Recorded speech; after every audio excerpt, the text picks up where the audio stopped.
Now, research indicates that by the age of 13, 1 in 3 young people in Ireland is likely to have experienced some type of mental issue. By the age of 24, that rate will have increased to over 1 in 2, with many feeling that they have nowhere to turn or indeed nobody to talk to. Such worrying statistics. We are joined now by Paige Diskin, whose family have been directly affected by mental health in the most tragic way possible, and Alan O'Mara, who struggled with his own mental health issues but now works for spunout.ie, a website that promotes general well-being for young people. Alan spoke to us last year about his mental health, and here's what he had to say. Driving along the motorway, and I just start thinking, the image of me just swerving the car into the wall just pops into my head. There's just one, where there's a slip road off, and where there's sort of a barrier there where it breaks up the junction. Yeah. I just see the car slam straight into that, like. Good morning, guys. Good morning, Paige, and good morning, Alan. Paige, I'm going to be very rude and talk to Alan just because we saw that clip there, if that's okay. Alan, we had the biggest response to you talking in the way you did to me, which I thank you for and always do every time I see you. You were so honest. You held nothing back. And you were saying that seems like such a long time ago now, which means that for you, things have just gotten better and better. Yeah, I suppose it's this time last year, or more or less exactly. And yeah, it's flown by. But I suppose the one point I'll always make when I'm talking is that there's been loads of good days, but there has been some bad days as well. And for me, I suppose when the good days are there, you really try and appreciate those, and you sort of try and recognise that yes, this is a good day. And when you do have a bad day, because I do have them, it's that that it will pass and a good day will come again. And it's just important to remember that. So now you have the skills to be able to deal with the bad days and to be able to recognise them for what they are. Yeah, absolutely. So the way I look at it is I have the skills to manage it, live with it, and cope with it. And my life goes on. As I said, I've been lucky over the last year. I've switched jobs just during the year, and I started working as the communications officer with spunout.ie, which is a fantastic service for young people. But it's just getting the information and getting the knowledge to be able to deal with it, and just to learn how to cope with it, really. Now, you did get good access though from within the GAA. Yeah, it was the GPA service at the time were a fantastic help for me, and I would have went through the counselling route and found that a very, very enlightening experience, and I've no problem in ever saying to anyone that it's the best thing that I've ever done was reach out to that service. Alan, one of the things we were talking about just before we started was that you, like Cormac, was a high-performing sports person, amateur, but I mean, these days when you're playing GAA at the top level, you may as well be pro to all intents and purposes. Psychology is now such an important part of really, really high-level competitive sports, and you were making the point that the psychologists are brought in to help you win. But when you lose, it's not just a physical loss, it's also a psychological loss. But there isn't the same attention paid to the psychology of loss. And maybe if it had, you mightn't have experienced as much difficulty as you did. Yeah, I mean, I'm not sure if it would have or it wouldn't help, but it is something that I thought about at the time after I lost an All-Ireland 21 final 2011. And it does, that sort of vacuum and that withdrawal out of it does hit home with you. And I suppose when you're in a group, it is all about winning. I mean, that's why you're playing elite sport and that's why you want to be there. But I do think in terms of coaches and like management teams and players, everyone has a responsibility just to make sure that the intermediate period, the media period after that you can support each other. And even if it's just one meeting maybe where there's a debrief and say, look lads, thanks for all your help. And I mean, that did happen for me, to be fair, but I know from talking to other lads that the psychology aspect sort of just gets immediately cut as soon as the game is over. We heard Roy Keane saying that in the interview that he did with Sinead Kassan this morning, talking about he actually referred to it as his dangerous moments, that down period when you're not occupied, when you're not giving your all to sport, that's really tough to get through. And it's not just for sports people, it's for people in all walks of life. And Paige, I'm going to bring you in here now because thank you, first of all, for choosing to talk about this, because I know it's going to be tough for you. Yeah. Because can you explain to people how your family was affected by mental illness? About 6 months ago, which is actually 6 months ago tomorrow, my brother committed suicide. It was nothing our family had been through suicide before I was born. My mom's family had been affected before her brother had committed suicide as well. But it wasn't something we were expecting. We hadn't noticed Nathan to be showing any signs. Do you know they say look for the signs? Yeah. We didn't notice anything like that. It was a case of I came out of school the Friday evening. It was the Friday before the Easter break. I came home. I presumed in my house, my brother was a very quiet guy. He loved his school. He went to school every day. He didn't miss days in school. He didn't miss college. He was 20. He was 20. He was going to be 21 on Christmas. He was in NUIG. Yeah, NUIG in Galway. He loved his college course.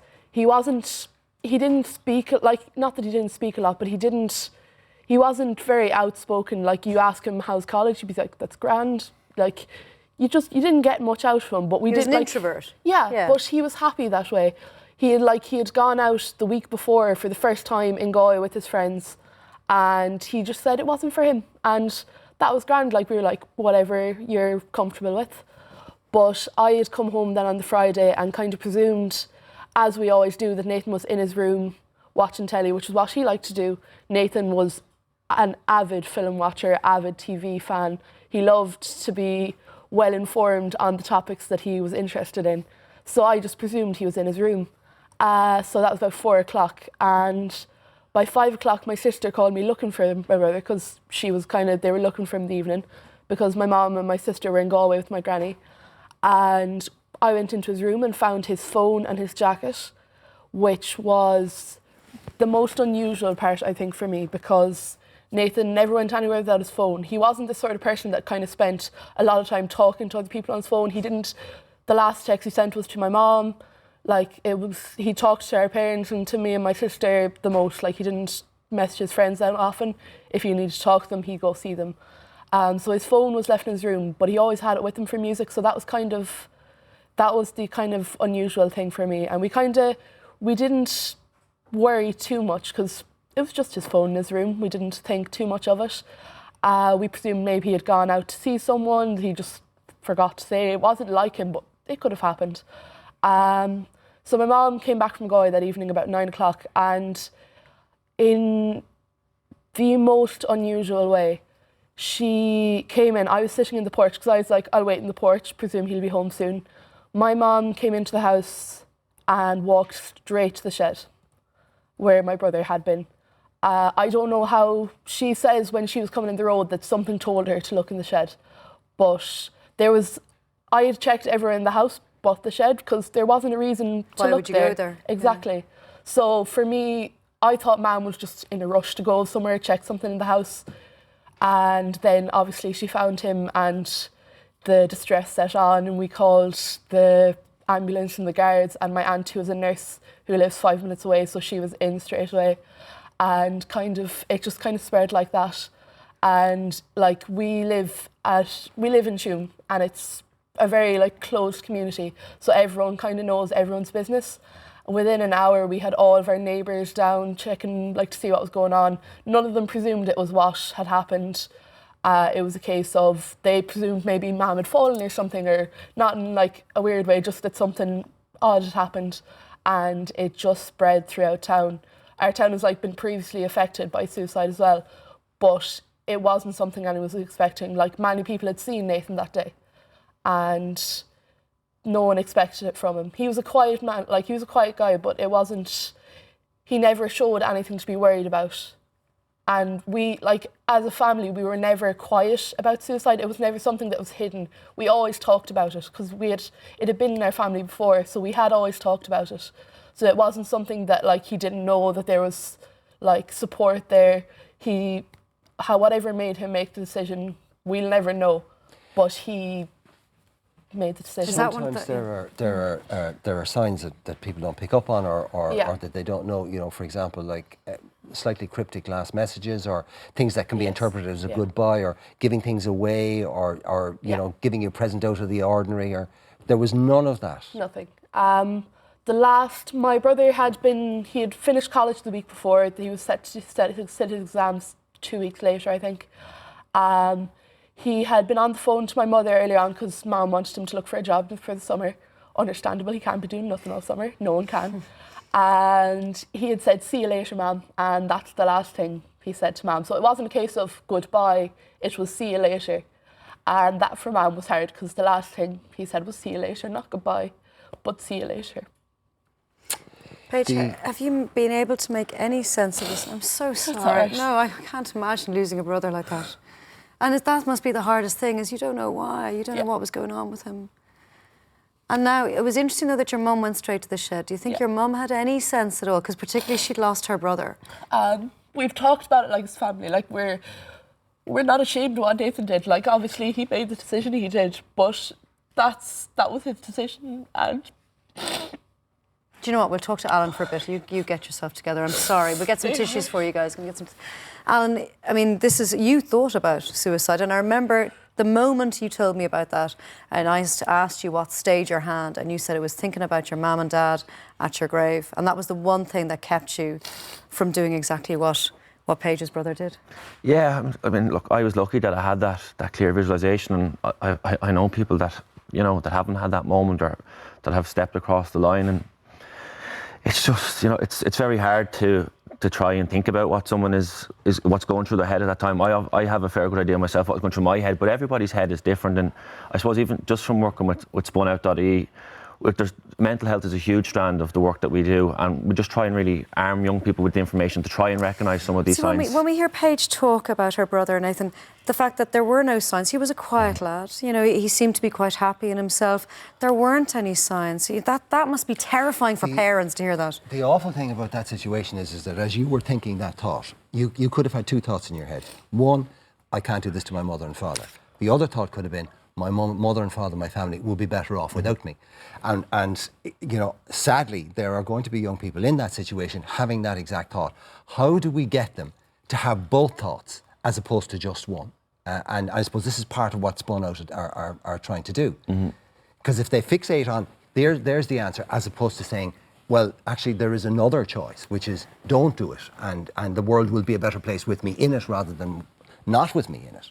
Yeah, absolutely. You know, I mean, suicide itself, it's a permanent solution to what can be a temporary problem. I know it's an extremely difficult process to go through, and I suppose through the work that SpunOut are doing at the moment, it's really just trying to educate people, obviously, about themselves, about their own. I mean, there's a Ditch the Monkey campaign at the moment, and there's a particular video that sticks out to my mind. It's about being aware of your thoughts. So I mean, we can't always control our thoughts, but we can choose how we act on them. But it's a very difficult thing, you know. And so when someone's in that mindset or in that very difficult place, like, there isn't always an answer or a quick fix to get them out of it, but I suppose it's just through an ongoing education process, and I think it is starting to change, especially through young people. I think people are starting to talk about it more. The fact that Paige is talking about it here this morning, and what's really interesting is that your family were open about it. They did discuss it. And it would have been a case of my brother, because our family had been affected by it, my brother would have seen how it affects people, and we don't know, like, he knew that it had affected, it was my mom's brother at the time, that it affected her previously. He had seen how that affected her, and still to the day it did affect her. And then she had to experience this again. And we love Nathan, we always did, we always will. And we support him in all his decisions. We obviously wish he made a different decision. Yeah. But I feel worse for Mom, because all of the kids in our family, bar my uncle's son, we weren't born when my uncle committed suicide, but we've all grown up with the knowledge of it and knowing what it does to families and knowing how it can affect people. And now my mom's had to do it again, and my mom's a really strong person. As are you, Paige, as are you. Thank you for talking about this this morning, and I'm sorry it's been so sorry. upsetting. But no, my mom, we went, I think, for lunch a week after Nathan died, because me and my mom are the kind of person, we can't sit in a house and just let ourselves think about these things. Obviously, you have to think about them, you have to be aware of what's happening. But we went for lunch and people were nearly shocked that we were able to set foot outside the house. And we just had to. You can't... Everyone has to deal with things in their own way. Exactly. Yeah. But you can't let it destroy you either. Exactly. Nathan is in our thoughts every day. But we can't let our life stop just because he chose he needed to end his. Well, hopefully by you talking about it, and Alan, you doing what you do with SpunOut.ie, people will realise that, as you said, Alan, it passes. Just hang on through the bad days, and good days will come, or help will be there. Hope. Yeah. As long as there's a breath of life in your body, there's hope. You can always get better. Thanks, Paige. Thanks for talking about that. Thank you. Okay.